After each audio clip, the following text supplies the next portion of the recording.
Dans cette vidéo, je voulais te parler pourquoi Tottenham doit virer Ange Postecoglou de son poste d'entraîneur des Spurs de Tottenham. Si t'es pas d'accord avec moi, vas-y, parle-moi en commentaire. On va en débattre tranquillement dans les commentaires. Et en tout cas, si tu veux mon débrief par rapport au match de Tottenham face à Ipswich, défaite 2 buts à 1, je te mets le timecode en commentaire et en description. Et t'as qu'à y aller directement et pas écouter la vidéo si tu veux. Et avant de commencer, je voulais juste dire, pour moi, Ange Postecoglou est un très bon coach. À mon avis, ça, il n'y a pas de débat là-dessus. Mais pour moi, il n'est pas fait pour être coach d'un club du calibre de Tottenham. Et je vais m'expliquer dans cette vidéo. Et d'abord, je voulais d'abord te parler de l'incohérence. Bon, tu le sais, on le sait tous, Tottenham est inconstant. On gagne City, Villa 4-1, mais sur les matchs juste avant, juste après, on perd face à Ipswich, on perd face à Crystal Palace, des équipes qui n'avaient pas gagné. Et moi, je te dirais même que Tottenham fait des soldes, et les soldes, c'est si vous avez jamais gagné un match, venez jouer contre Tottenham, on vous offre la win. Mais bon, on va pas se mentir, hein. C'est pas comme ça le foot, et ça doit pas l'être, surtout pour le club qui est Tottenham, ou en tout cas au niveau où Tottenham veut être, parce qu'ils ne l'ont pas. Et justement, je vais commencer avec Ange Postecoglou. Pourquoi? Ben pour moi, il est trop inconstant. Quand tu demandes à un entraîneur, oui, il est en reconstruction, oui, Tottenham est en reconstruction, oui, il a tout reconstruit de A à Z, oui, il a perdu Harry Kane, plus grand attaquant de l'histoire de Tottenham. Je pense pas parce qu'il y a Glenn O'Dell au-dessus, mais ça c'est un avis personnel. Mais en tout cas, faut dire une chose, c'est que quand tu as un coach de ce niveau-là, une équipe de ce niveau-là, tu peux pas être inconstant. Ça fait 18 mois qu'il est au club, et pourtant, tu as l'impression, depuis ce fameux match face à Chelsea, on a perdu 4-1, perdu 2 jours sur blessure, Van de Ven, Maders, qu'on a fini à 9 contre 11. En vérité, depuis ce match-là, c'est ultra inconstant. Cette année, on est à 5 victoires, 5 nuls. Pardon, 5 victoires, 5 défaites, 1 nul. L'année dernière, quand on enlève les 26 points qu'on a pris dans ces 10 premiers matchs, derrière, on prend que 40 points. 40 points sur le reste de la saison, donc à peu près sur les 3 quarts restants, sur les 28 derniers matchs. C'est pas beaucoup.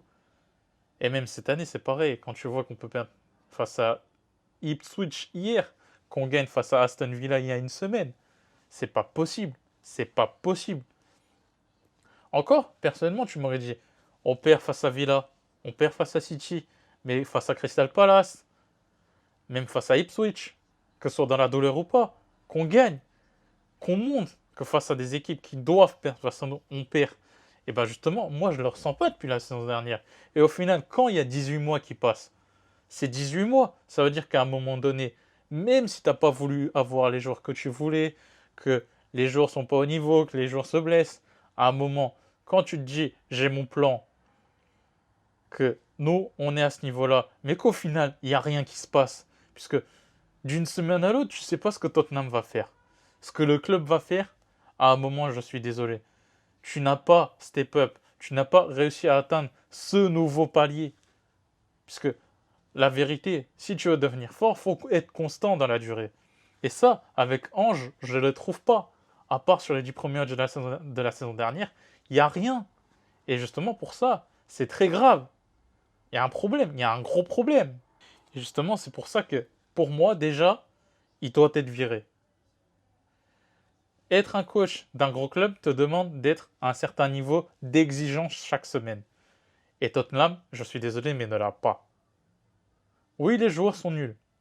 Oui, la direction est mauvaise aussi. Je suis complètement d'accord. Si vous me dites ça, il n'y a pas de souci là-dessus. Je suis complètement d'accord avec vous aussi. Mais à un moment donné, quand tu es coach, tu fais une compo. Oui, les joueurs ne sont pas au niveau, c'est aussi leur faute. Mais à un moment donné, quand tu es coach, tu dois faire des choix. Tu dois faire les choses pour que le club et l'équipe soient à un certain niveau chaque semaine. Et ça, avec Tottenham, on l'a pas. Et Ange n'a pas réussi à le mettre en place. Donc je suis désolé. Ange, tu dois être viré. Et tu vas me dire, comme je t'ai dit, peut-être que c'est pas que Ange. Et oui, c'est peut-être pas que Ange au final. T'as raison. Il y a aussi tout ce qui est les personnes supérieures. tout le board de Londres, tout le board de Tottenham qui vient en ligne de compte. Les joueurs aussi. Les joueurs sont pas au niveau, ils font pas les efforts. Tous, les uns que les autres. J'en donne pas un seul en particulier, toute l'équipe.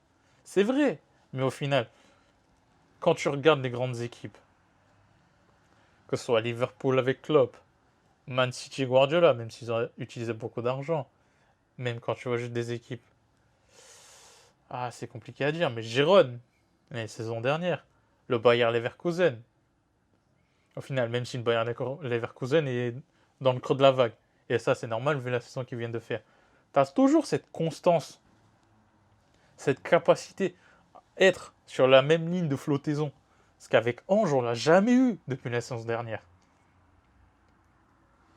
Et justement, c'est une comparaison que pour moi, je trouve qu'elle a lieu d'être. Par exemple, avec un Pochettino. Parce qu'il faut rappeler quand même, Pochettino, 6 ans au club, une finale de Ligue des Champions, une fois deuxième de Première Ligue, 2 fois troisième de Première Ligue, plusieurs campagnes d'LDC. Tottenham toujours en LDC pendant des années. Quelque chose qu'on ne faisait pas. Et tu voyais chaque année qu'en fait, cette équipe step up, qu'elle changeait de dimension. Parce que, faut dire la vérité, l'année où Tottenham est deuxième, 86 points, cette année-là, sans Pochettino, on l'a pas. Et c'est même le record du nombre de points que Tottenham a en première division. Donc à un moment, même s'il avait Harry Kane, mais il faut se rappeler, à l'époque où il était là, Harry Kane se blessait souvent. Donc souvent, chaque année, tu avais Harry Kane qui était blessé 2 mois, 3 mois. Et au final, même pendant ces périodes-là, Tottenham ne perdait pas. Gagnait ses matchs. Au minima, avec quelques contre-performances, mais c'était constant, c'était régulier.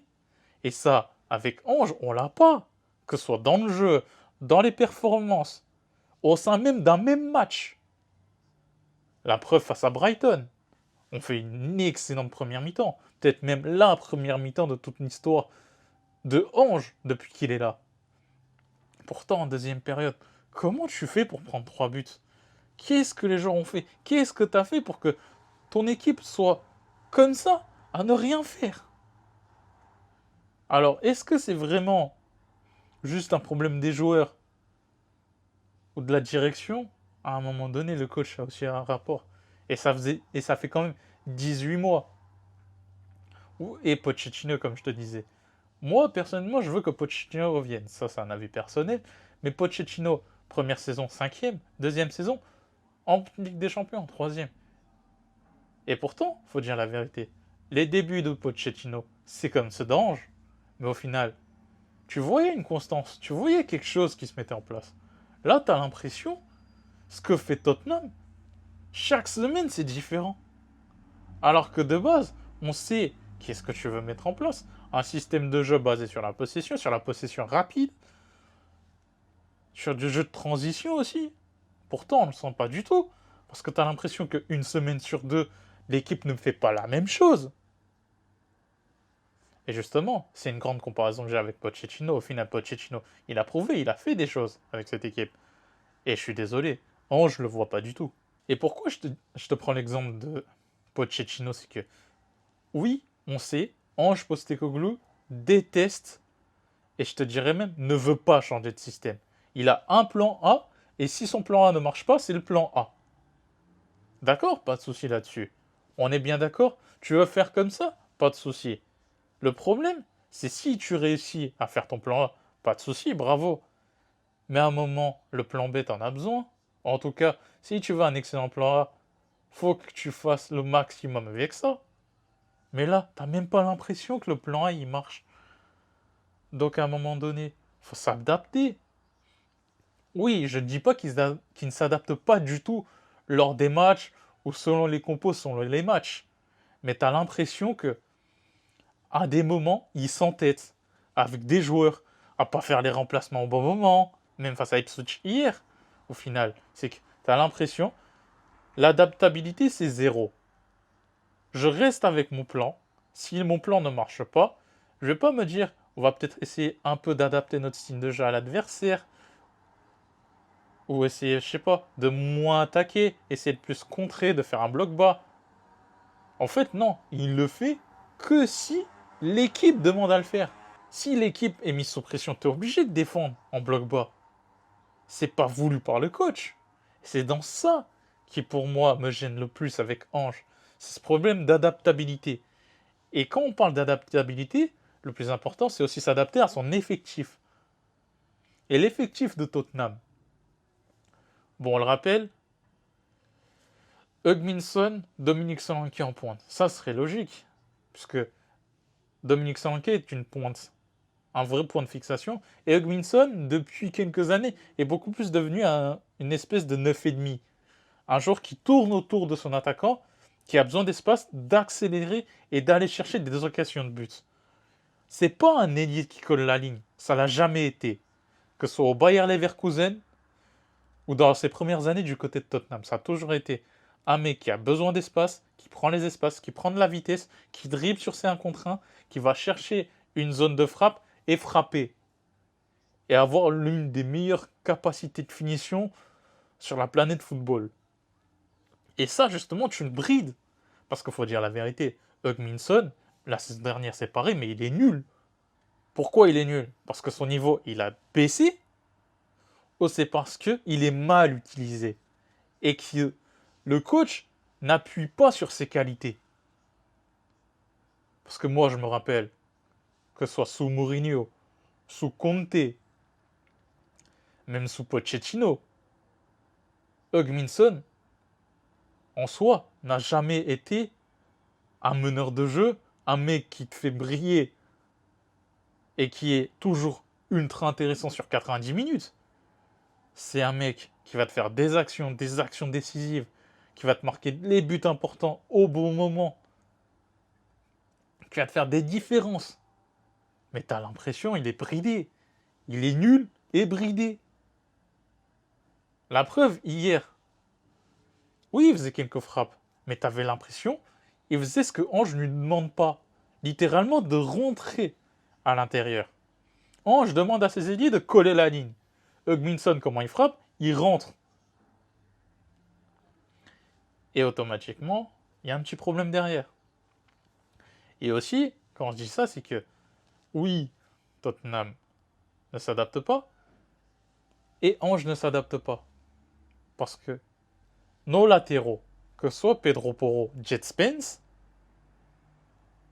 et de l'autre côté, Destiny Udogie, puisque, faut dire la vérité, Ben Davis, c'est plus un troisième central axe gauche.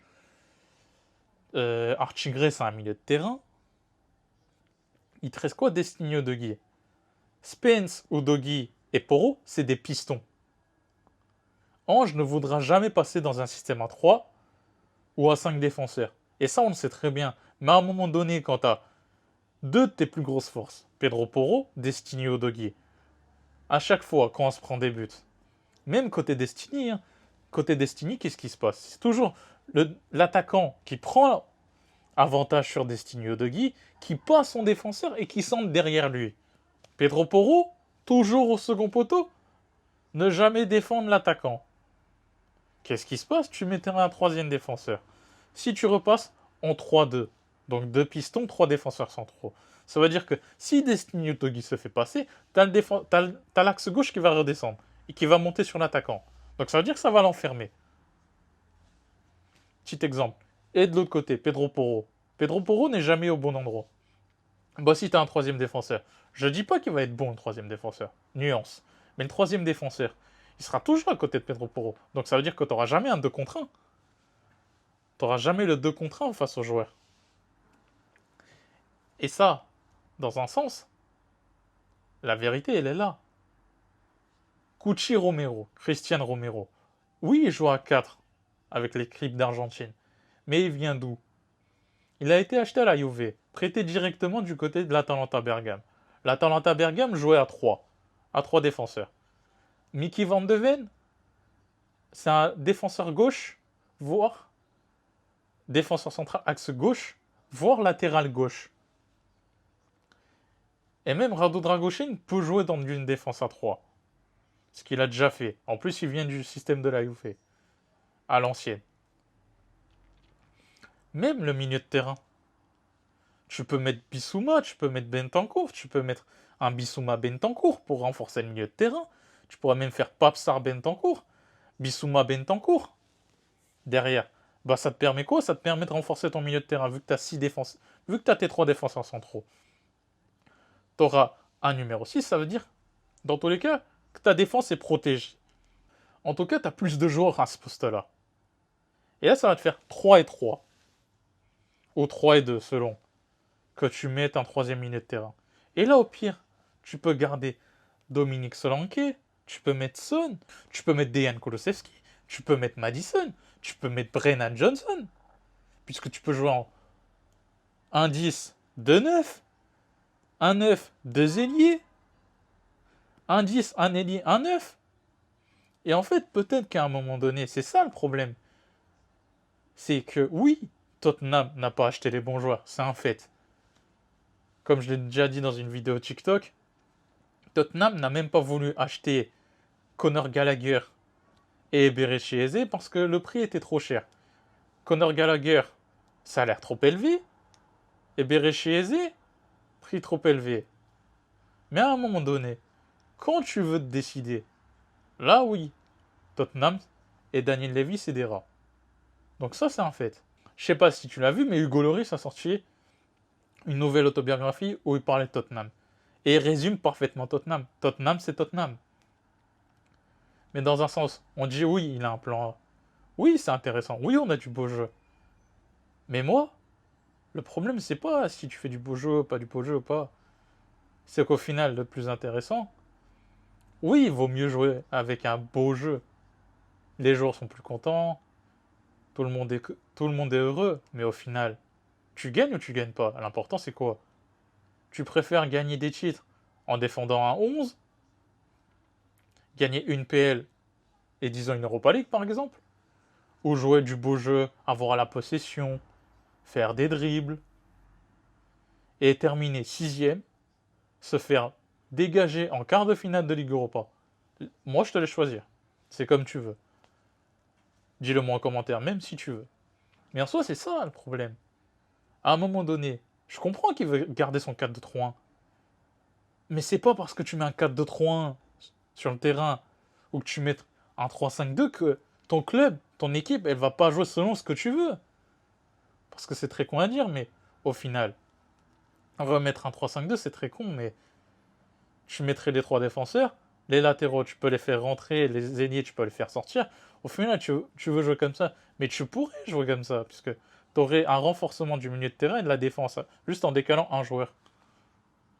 Donc à un moment, est-ce que ça, c'est pas aussi une erreur du coach de vouloir s'entêter? Puisqu'au final, tous les grands coachs sont adaptés. Le plus grand exemple, Carlo Ancelotti. Oui, cette année, ils sont mauvais. Mais Carlo Ancelotti, il s'est toujours adapté avec l'effectif qu'il avait. Et pourtant, au final, pourquoi il gagne? Il sait s'adapter à son effectif et faire jouer son équipe en fonction. Cette année, non, mais les autres années, oui. Ange, qu'est-ce qu'il fait? Il s'entête sur un système de jeu, une manière de jouer. Et c'est pas parce que tu as un système de jeu ou une philosophie de jeu que tu peux pas automatiquement changer l'un ou l'autre. Et tu pourrais le changer. Et c'est ça, et c'est pour ça que pour moi, je veux que Ange soit viré. Pas un problème de niveau de jeu, pas un problème de philosophie, pas un problème de mentalité de l'entraîneur, mais une capacité à s'adapter. Une capacité à montrer que dans tous les cas, tu es dans un grand club. Parce qu'il faut le dire, même si on nous traite de Spursy, que Tottenham, c'est une équipe piteuse, calamiteuse, appelle-la comme tu veux, c'est quand même un grand de première ligne, c'est quand même un membre du Big Six, vainqueur de Coupe d'Europe, vainqueur de championnat d'Angleterre. Et c'est une grande équipe. Mais à un moment, c'est peut-être ça le problème. Est-ce que Ange est trop petit ou Tottenham trop grand pour Ange Postecoglou? Et c'est dans ce sens-là que pour moi, oui, l'histoire de Tottenham et de Ange Postecoglou doit se terminer. Là, je vais parler du match face à Ipswich hier, de buts à 1. Je vais pas mentir, aujourd'hui, je vais pas faire un énorme débat, je vais pas faire un débrief qui dure 10-15 minutes.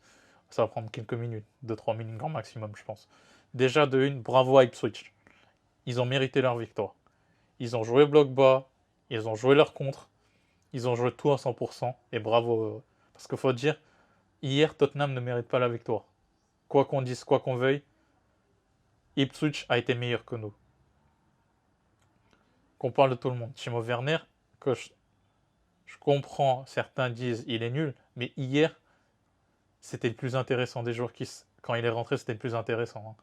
Oui, faut pas qu'il tire. Ça, c'est une vérité. Mais c'est pas Timo Werner qui nous fait perdre le match hier. Ça, non. C'est une équipe entière, c'est toute l'équipe.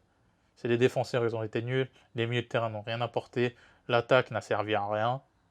Dans tous les sens du terme, que tu prennes Brennan Johnson, qui tu veux. Mais dans un sens, c'est peut-être ça le problème. Ipswich a réussi à s'adapter et à jouer avec ses armes. Tottenham n'a pas réussi à s'adapter, à créer des choses, n'a rien fait de tout le match. Quand tu vois même les 2 buts, premier but. Pourquoi Brennan il met pas la tête, son pied, qui est-ce que tu veux sur le ballon? Parce que dans tous les cas, il se prend à retourner. S'il met une partie de son corps, il y a faute. Il y a dangerosité avec son pied qui remonte. Mais non, qu'est-ce qu'il fait? Il recule. Il laisse l'adversaire tirer. Pedro Porro, encore, je lui en veux pas. Pedro Porro, il était derrière. Il a fermé le premier poteau. Donc à un moment, je veux bien être gentil. Brennan Johnson, je commence vraiment à en avoir marre.